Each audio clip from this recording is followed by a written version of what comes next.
Assalamualaikum warahmatullahi wabarakatuh. Sekarang dah masuk bulan Zulqa'dah. Semua yang berkemampuan untuk melaksanakan korban, saya cadangkan Yayasan Amal Malaysia. Antara kelebihan bersama dengan mereka diyakini insya-Allah, pasukan Yayasan Amal juga menguruskan korban sampai di luar negara. Mereka sendiri turun ke kampung-kampung, urus sampai sembelih dan selesai. Yang kedua, baki daripada duit korban itu juga bukan dimasukkan sebagai keuntungan kepada yayasan, tetapi digunakan untuk program kebajikan lain di negara itu dan di negara-negara lain seperti majlis khatan, sumbangan back to school, kampit beras di negara yang kita buat korban tersebut. Para penyumbang yang bersama dalam denyut nadi perjuangan Yayasan Amal Malaysia. Inilah hasil daripada sebahagian sumbangan tuan-tuan dan perempuan dalam program korban dan akikah yang telah dianjurkan oleh Yayasan Amal Malaysia tahun yang ke-16 pada tahun ini.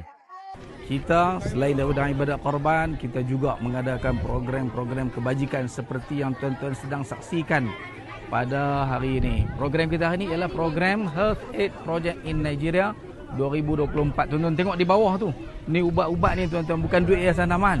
Duit lebihan sumbangan ibadat korban yang tuan-tuan telah berikan kepercayaan kepada kami. Kelebihan kita di Yayasan Amal adalah kita gunakan lebihan itu antaranya untuk sumbangan kepada masyarakat tempatan yang sangat memerlukan.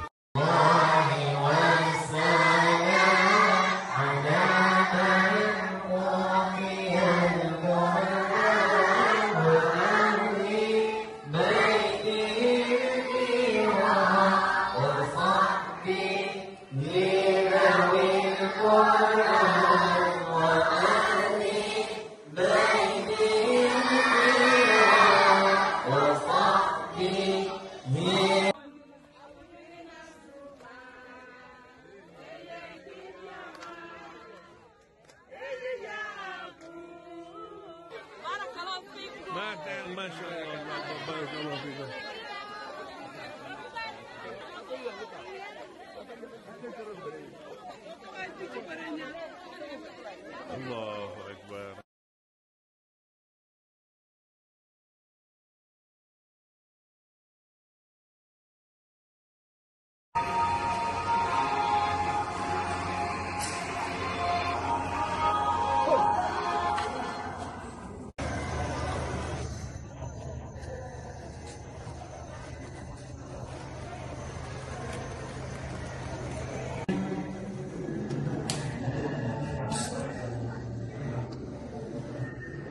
Ayo bersama dengan Yayasan Amal Malaysia untuk program korban dan akikah pada tahun-tahun akan datang. Program wakaf telaga, wakaf Al-Quran, pembinaan masjid dan banyak lagi.